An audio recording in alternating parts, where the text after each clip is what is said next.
राज्यसभा से आपको कोई मुसलमान नहीं सूझा, आपका परिवार संजय यादव राज्यसभा से भेज रहे, कोई मुसलमान आपको नहीं दिखा। मुसलमान 18% है, सिर्फ वोट चाहिए मुसलमान का। मुसलमान को ठगना चाहते हैं, तोड़ना चाहते, जदयू को तोड़ते, भाजपा को तोड़ते, बहुजन समाज पार्टी को तोड़ते, चिराग पासवान की पार्टी को तोड़ते। आप इससे प्रतीत होता है कि आप मुसलमान के नेता को खड़ा होने देना नहीं चाहते हैं, सिर्फ मुसलमान को बंधुआ मजदूर की तरह इस्तेमाल करना चाहते हैं कि चाय पीजिए और भाड़ फेंकिए। अरे ये 18% जो मुसलमान है सिर्फ आपका गुलाम नहीं है, बंधुआ मजदूर नहीं है। मुसलमान तो जिंदा दिल कौम है। मुसलमान वो पौधा है जितना काटो उतना हरा हो। माइका लाल नहीं है ऐसा एक आदमी भी जो बोले कि कमीशन लेती हूँ 1 रुपया भी। तो जो आदमी निस्वार्थ जनता की सेवा के लिए काम करता हो, अपना तन मन धन पैसा लगा करके पूरे परिवार के साथ, वो आदमी चाहता तो एसी में पड़ा रहता। पैसा दे के टिकट ला रहा है तो वो तो अपना पूंजी निकालेगा, पैसा निकालेगा।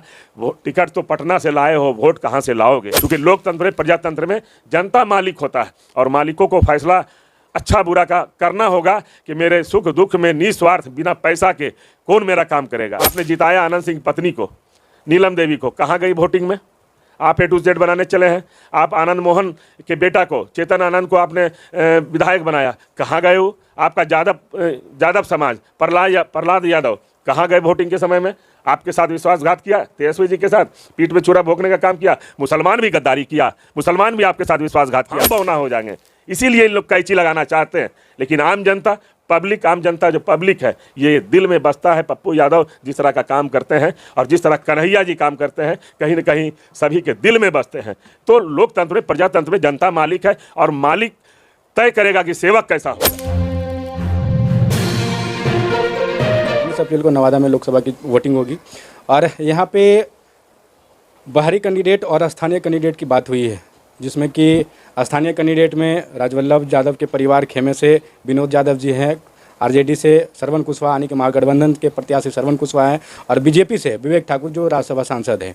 अब बात यहाँ पे ये होती है कि जितनी चर्चा गठबंधन और एनडीए में नहीं है, उससे ज़्यादा, कई गुना ज़्यादा चर्चा यहाँ पे राजवल्लभ परिवार और आरजेडी में है। क्या कुछ कहते हैं प्रिंस तमन्ना जी, क्योंकि इन्होंने करीबन पिछले 30 वर्षों से आरजेडी परिवार का साथ दिया है और आज कहीं ना कहीं इन लोगों के अंदर दिल में एक खटक सी महसूस हो रही है कि आज जो हमें चाहिए, यानी कि कल का नेता आता है और आज नेतृत्व करने लगता है और जो पिछले 30 वर्षों से काम कर रहा था, जिसके लिए आज वो कहीं पीछे छूट जाती है। क्या कुछ कहते हैं, इस पर चर्चा होगी, बात करेंगे। और आज की राजनीतिक कैसे सेट कर रहे हैं, कैसे किसको कहाँ से तैयारी चल रही है, कैसे क्या हो रही है। सबसे पहले आपका हमारे चैनल में बहुत बहुत स्वागत। और क्या रही तैयारी? आपका भी बहुत बहुत स्वागत है। 2024 की जो लड़ाई है बहुत बड़ी लड़ाई है। आज देश में समस्या है बेरोजगारी का, महंगाई का, भ्रष्टाचार का। आज देश में पेट्रोल, डीजल, गैस, आम आदमी के चेहरा पर से चमक खत्म हो गया। पैसा नहीं, रुपया नहीं, मार्केट का स्थिति बहुत दयनीय है। चूँकि सरकार ने कहा था कि अच्छे दिन आएंगे, हमको तो लगा कि अच्छे दिन नहीं आए हैं। जो पुराना दिन था उसी को लौटा दीजिए। आज देश खतरे में है, आज भारत का संविधान खतरे में है। आज डॉक्टर भीमराव अम्बेडकर का जो संविधान बनाया हुआ है, चूँकि देश चलेगा संविधान से, जो बाबा साहब भीमराव अम्बेडकर का जो संविधान है उसी के तहत देश चलेगा। और ये देश सेकुलर देश है। ये देश सभी का है, हिंदू, मुसलमान, सिख, ईसाई, बौद्ध, सभी का ये देश है। चूँकि गुलदस्ता में हर तरह का फूल रहता है तो दिखने में खूबसूरत लगता है। आज लोकसभा का चुनाव होने जा रहा है, 19 तारीख को वोट पड़ेगा और लगातार हम लोग प्रदेश के महासचिव विनोद यादव जी के साथ लगातार दिन रात हम लोग कहीं घटना घट जाए, कहीं दुर्घटना हो जाए, कहीं कुछ हो जाए, हम लोग हमेशा 24 घंटा तैयार रहते थे और निस्वार्थ सेवा भाव से। आज भी विनोद यादव चुनाव लड़ रहे हैं, कोई धन कमाने के लिए नहीं, कोई पैसा कमाने के लिए नहीं। भगवान ने उनको धन का कमी नहीं दिया, पैसे का कमी नहीं दिया, सेवा भाव से। ऐसा बात नहीं। उनकी भाभी आदरणीय विभा देवी जी हैं, अपना फंड बांटते हैं। कोई माइका लाल नहीं है ऐसा एक आदमी भी जो बोले कि कमीशन लेती हूँ 1 रुपया भी। तो जो आदमी निस्वार्थ जनता की सेवा के लिए काम करता हो, अपना तन मन धन पैसा लगा करके पूरे परिवार के साथ, वो आदमी चाहता तो एसी में पड़ा रहता। आज धूप में देखिए खाक छान रहे हैं, लहर चल रहा है। तो एक कहीं न कहीं एक दिल में, हृदय में एक विश्वास है कि जनता की सेवा के लिए समर्पित है वो परिवार। तो नवादा जिला की जनता भी इस बार समर्पित है कि इस बार घर का बेटा, घर का नेता विनोद यादव जी को ही सांसद हम लोग को बनाना है। चूँकि पार्टी ने इससे पहले भी एमएलसी के चुनाव में भारतीय जनता पार्टी का जो नेता था और बजरंग दल का जो नेता, उसको उम्मीदवार बना दिया। निर्दलीय चुनाव अशोक यादव एमएलसी का चुनाव जीते। फिर पार्टी ने बजरंग दल के नेता को भारतीय जनता पार्टी से जो चुनाव लड़े विधानसभा का, फिर पुनः उनको उम्मीदवार बना दिया लोकसभा का, जो एक मुखिया का चुनाव नहीं जीते हार गए, उनको बना दिया फिर लोकसभा का चुनाव उम्मीदवार बना दिया। तो फिर खेला होगा और तय है कि खेला होगा। जिस तरह एमएलसी के चुनाव में हुआ था उसी तरह लोकसभा के चुनाव में ये खेला होगा। चूंकि जनता है, ये पब्लिक है, सब जानती है। चूंकि लोकतंत्र में, प्रजातंत्र में जनता मालिक होता है और मालिकों को फैसला अच्छा बुरा का करना होगा कि मेरे सुख दुख में निस्वार्थ बिना पैसा के कौन मेरा काम करेगा। आज आप देख लीजिए 5 करोड़ रुपया दे करके प्रदेश से टिकट लाए हैं। एक सांसद को 1.5 लाख रुपया मिलता है महीना में, तो 1.5 लाख मिलता है तो 5 साल में 1 करोड़ रुपया मोटा मोटी मिलेगा। ये फिर 4 करोड़ रुपया हो, फिर 5 करोड़ रुपया चुनाव में खर्चा होगा। ये 10, 12, 15 करोड़ रुपया जो खर्चा होगा तो फिर जनता से ही रिकवरी होगा, पब्लिक से भी रिकवरी होगा। तो जिसके पास जो हिस्ट पुष्ट है राजवल्लभ यादव, उसको पैसे का कोई लोभ लालच नहीं है, वो सेवा भाव से काम करेंगे। और जो अभी पूंजी लगा रहा, पैसा लगा रहा है, पैसा दे के टिकट ला रहा है, तो वो तो अपना पूंजी निकालेगा, पैसा निकालेगा। वो टिकट तो पटना से लाए हो, वोट कहाँ से लाओगे। तो पब्लिक सब जानती है कि कौन बजरंग दल का आदमी है और कौन भारतीय जनता पार्टी का आदमी है।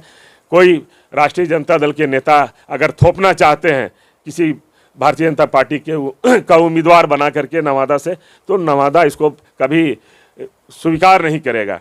आप देख लीजिए जिस तरह 18% आबादी है मुसलमानों का, तो मुसलमानों का नेता नहीं बनने देना चाहते हैं। जब भी जिलाध्यक्ष बनेगा तो जादवे बनेगा। 14% वाला मुसलमान 18% है। हम 30 साल से हैं, 30 साल से हम हैं। 8-10 मुकदमा हमरे पर हुआ पार्टी को लेकर के, पार्टी के कार्यक्रम को लेकर के, लेकिन अध्यक्ष बनेगा तो जादव बनेगा। तो कहीं ना कहीं मुसलमानों के साथ अनदेखी हो रहा है। जिस तरह शहाबुद्दीन साहब और उनके परिवार के साथ हेरा साहब को टिकट नहीं, उनके बेटा को जेल भेज दिया। और पूरे हिंदुस्तान में जो पार्टी बना हुआ है आईएमआई का पार्टी, साहब ओवैसी साहब का पार्टी, बिहार में उनके पार्टी को तोड़ के तखड़ बखड़ कर दिया। आप तोड़ना था, जदयू को तोड़ते, भाजपा को तोड़ते, बहुजन समाज पार्टी को तोड़ते, चिराग पासवान की पार्टी को तोड़ते।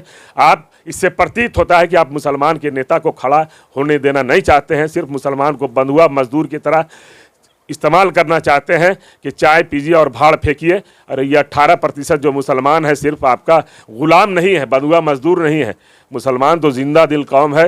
मुसलमान वो पौधा है जितना काटो उतना हरा होगा। तो मुसलमान जिंदा दिल कौम है और हम लोगों ने 800 साल हुकूमत किया है, देश पर राज किया है। तो हम लोग को कोई चाहेगा कि हम लोग को बंधुआ मजदूर की तरह इस्तेमाल करे और उसके पीछे पीछे हम लोग चलते रहेंगे, तो वैसा होने वाला नहीं है।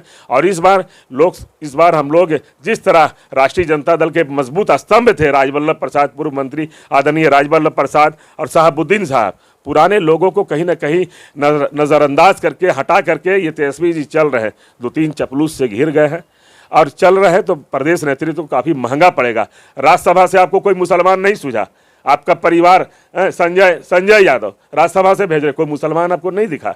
मुसलमान 18% है, सिर्फ वोट चाहिए मुसलमान का। मुसलमान को ठगना चाहते हैं। कोई मुसलमान को क्यों नहीं राज्यसभा से बनाया? फिर आप बना रहे हैं मीसा भारती को उम्मीदवार, फिर बना रहे हैं एक बेटी जो है रोहिणी आचार्य को उम्मीदवार बना रहे हैं। तो ये परिवारवाद की पार्टी हो गई, ये परिवारवाद की पार्टी हो गई है और एक जमात की राजनीतिक हो गई है, पार्टी हो गई है। इससे तो यही प्रतीत होता है। लेकिन जिस तरीके से जब लालू यादव, हालांकि अभी भी राष्ट्रीय अध्यक्ष हैं, और लालू यादव कहते थे कि भूरा बाल साफ करो, और तेजस्वी यादव नारा दिए हैं कि A to Z की पार्टी है, माई बाप की पार्टी है, तो यहाँ पे सभी को बराबर हिस्सा मिलेगी। तो A to Z का पार्टी कहाँ रहा? यहाँ आपको उम्मीदवार बनाना चाहिए था, विनोद यादव को नहीं बनाया आपने। यहाँ किसी मुस्लिम को उम्मीदवार बनाते, आपने नहीं बनाया। आप उम्मीदवार बना रहे लालू यादव जब तक पार्टी को, संगठन को चलाए, बहुत बेहतर चलाए। लालू यादव आज भी काबिले तारीफ़ है, उनका कोई सामी नहीं है। लेकिन तेजस्वी जी अभी जो भीड़ देखते हैं, 2-4 लोग से घिर गए हैं चपलूस से, तो इनको लगता है कि A to Z का पार्टी बनाए। अभी वोटिंग हुआ विधानसभा के चुनाव में, आपने जिताया आनंद सिंह पत्नी को, नीलम देवी को। कहाँ गई वोटिंग में? आप A to Z बनाने चले हैं। आप आनंद मोहन के बेटा को, चेतन आनंद को आपने विधायक बनाया, कहाँ गए वो? आपका यादव समाज प्रहलाद यादव कहाँ गए वोटिंग के समय में? आपके साथ विश्वासघात किया, तेजस्वी जी के साथ पीठ में चूरा भोंकने का काम किया। मुसलमान भी गद्दारी किया, मुसलमान भी आपके साथ विश्वासघात किया। मुसलमान तो निस्वार्थ आपके साथ है। जिस तरीके से अभी जो कांग्रेस की जो हाल हुई है, कहीं ना कहीं आगे चल करके आरजेडी को भी भुगतना पड़ जाएगा। एकदम जिस तरह का चाल चल रहे हैं, ये उल्टी वाणी जो बोल रहे हैं, उल्टा चाल चल रहे हैं। उनको लग रहा है कि A to Z हमारे साथ में है, लेकिन कब कौन क्या करता है ये तो भली भांति तेजस्वी जी को भी पता होगा और आपको भी पता है। इनको लग रहा है कि पूरा जो A to Z बना रहे हैं तो पूरा भूमियार, राजपूत, ब्राह्मण जितना है लाला जी सब इन्हीं को वोट कर देगा। तो ये इनका भूल है, कहीं ना थाली लोटा सब चला जाए इनके हाथ से। आप देखिए ना, अपने आगे किसी को खड़ा होने देना नहीं चाहते तेजस्वी जी। आप पूर्णिया से पप्पू यादव कांग्रेस से मजबूत आदमी है, उनको टिकट कांग्रेस ने जब घोषणा कर दिया तो बीमा भारती को देने का क्या तुक था।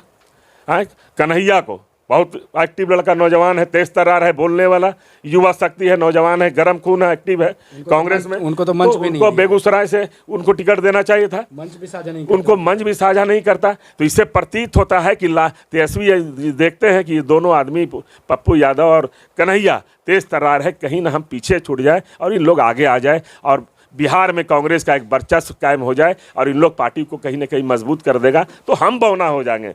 इसीलिए इन लोग कैंची लगाना चाहते हैं। लेकिन आम जनता जो पब्लिक है, ये दिल में बसता है। पप्पू यादव जिस तरह का काम करते हैं और जिस तरह कन्हैया जी काम करते हैं, कहीं न कहीं सभी के दिल में बसते हैं। तो लोकतंत्र में, प्रजातंत्र में जनता मालिक है और मालिक तय करेगा कि सेवक कैसा होगा। जिस तरीके से नवादा में लोकसभा की प्रत्याशी उतरे हुए हैं, अपने क्षेत्र को मजबूत कर रहे हैं, और क्या कुछ कहेंगे प्रिंस तमन्ना जी कि क्या लगता है कि नवादा में किसकी लड़ाई है? आप पूरे क्षेत्र में जा रहे हैं, घूम रहे हैं, देख रहे हैं। इस बार नवादा का डिमांड है कि घर का बेटा, घर का नेता ही सांसद बने। चूँकि गरीब आदमी 5,000 10,000 लगा के पटना और दिल्ली नहीं जा सकता है। जो आदमी को काम पड़ेगा 1 बजे रात में, हॉस्पिटल का 2 बजे रात में, तो चाहता है कि लोकल आदमी, घर का आदमी, नवादा का आदमी ही सांसद बने। तो इस बार यही डिमांड है, यही पब्लिक का मांग है। चूँकि लगातार बाहरी लोग आते हैं, नवादा को ठग के चले जाते हैं। तो इस बार नवादा संसदीय क्षेत्र की जनता ने ठाना है कि स्थानीय हो, घर का हो। तो इस बार कहीं ना कहीं प्रदेश के जो प्रदेश महासचिव हैं विनोद यादव जी और गुंजन सिंह, ये भी स्थानीय हैं। तो हमको लगता है कि अंतिम होते होते अभी जो स्पीड है लड़ाई, विनोद यादव बनाम गुंजन सिंह ही होगा नवादा में। लोगों का कहना है कि जब हेलीकॉप्टर चलेगा तो सबका मन बदल जाएगा। ऐसा कुछ नहीं है। हेलीकॉप्टर चलता है तो बहुत भीड़ लगता है, बहुत लोग आते हैं जाते हैं। भीड़ से वोट पड़ता नहीं। भीड़ में तो आप देखिए, मोदी जी भीड़ लगवाते हैं, पैसा दे करके लोग जाता है वहाँ पैसा ले करके और भीड़ लगता है। भीड़ और अलग चीज़ है, वोट अलग चीज़ है। तो इस बार नवादा जिला संसदीय क्षेत्र की जनता बाहरी लोगों को खदेड़ के भगाने का काम करेगा और इस बार लड़ाई विनोद यादव बनाम गुंजन सिंह है और यही दोनों स्थानीय आदमी हैं, लोकल हैं, घर का बेटा, घर का नेता, यही दोनों में कांटे का संघर्ष। अभी जिस तरीके से नवादा में हाल है, आप देख रहे हैं कि प्रिंस तमन्ना जी अपनी बातों को रखे हैं और क्या कुछ होता है नवादा लोकसभा में। बने रहिए हमारे चैनल के साथ। मिलते हैं फिर एक नए वीडियो के साथ में, तब तक के लिए जय हिंद।